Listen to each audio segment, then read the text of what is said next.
kita mau berbicara tentang ilmu, maka kita harus bicara dulu tentang piranti kita, akal.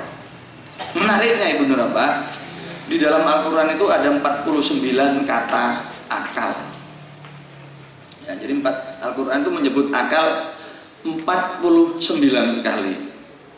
Dan semua disebut dalam bentuk kata kerja, dalam bentuk fi'il.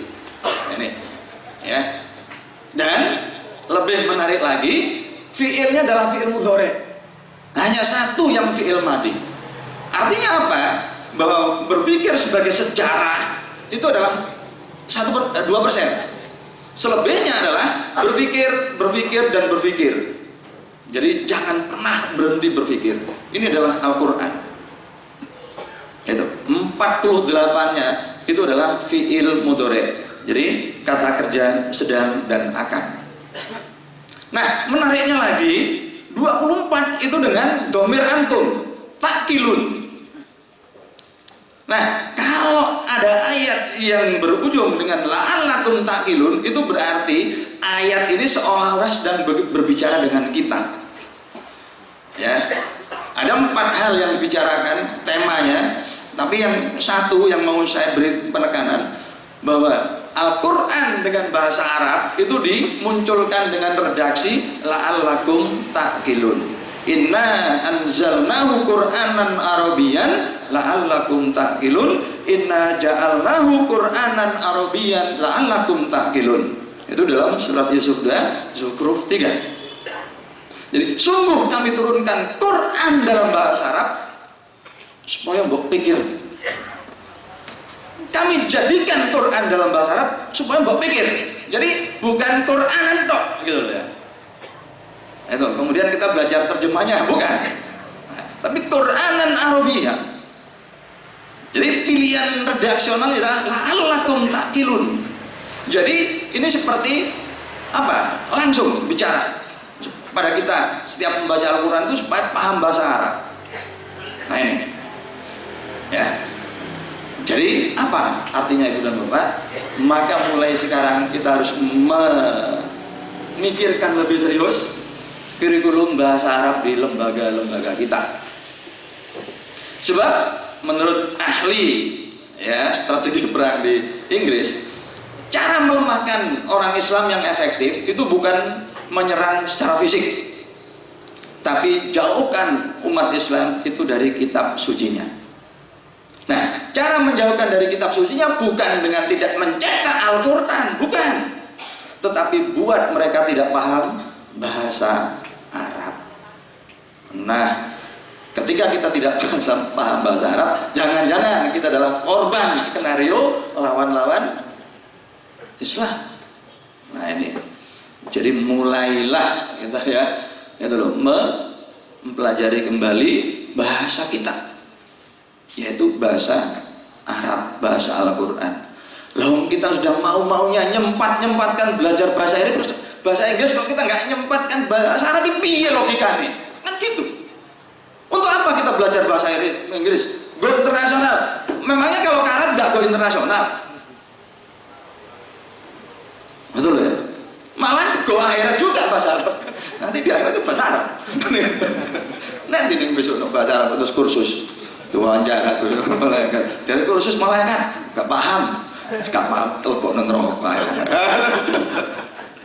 Ya, jadi begitu.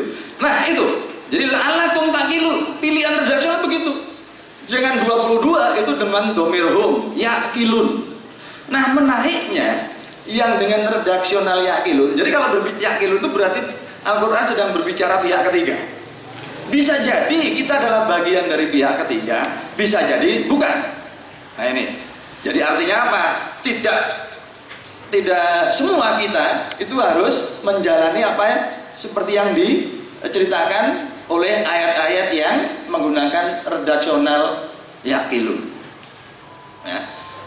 Nah, 8 ayat diantaranya itu berbicara tentang alam, tentang arah angin, tentang kilat, tentang bumi, bulan dan matahari, kemudian bagian-bagian bumi yang Pak, ini bagus untuk katakanlah mentimun, ini untuk semangka, ini untuk melon, betul ya?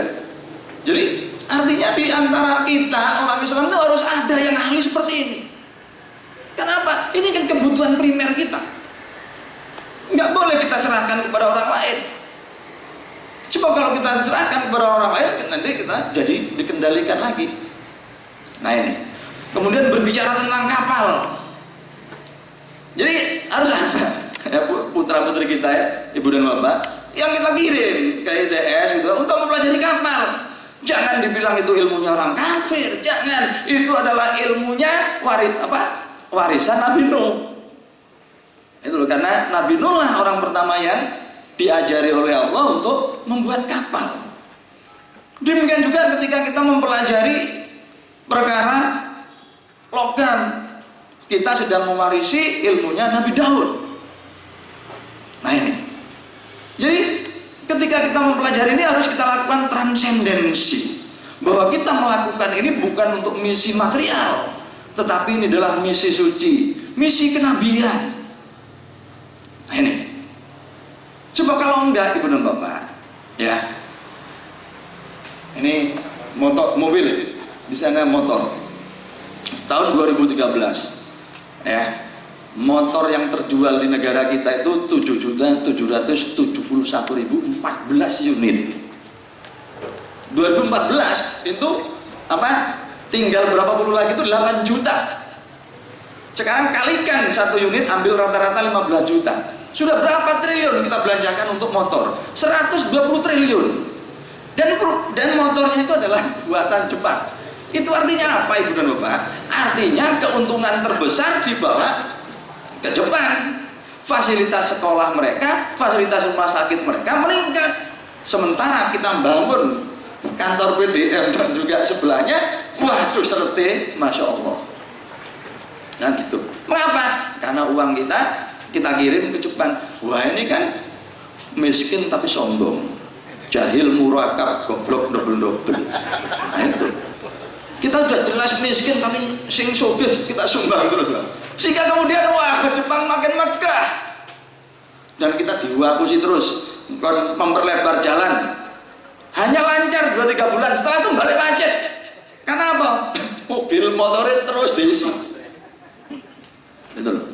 Lalu alumni ITB, ITS nggak bisa bikin sendiri, nggak bisa berkreasi. Paling banter ibu dan bapak hanya jadi kuli. Jadi ibu dan bapak kita harus camkan ini. Setinggi-tingginya kita menyekolahkan, menguliahkan anak kita, ujung-ujungnya mung jadi kuli.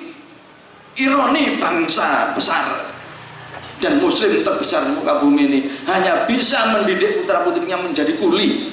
Kuli perusahaan simen, kuli perusahaan selang bersir, gajinya sekian, itu buruh. Apa yang harus kita banggakan? Nggak ada ibu bapak. Jadi mindset kita harus kita ubah. Kita harus menjadi juragan pertama di negeri sendiri. Dan berangkatnya dari kitab suci kita, bahwa pesan saintek itu ada di dalam Al-Quran. Nah itu tadi tentang akal ibu dan bapak.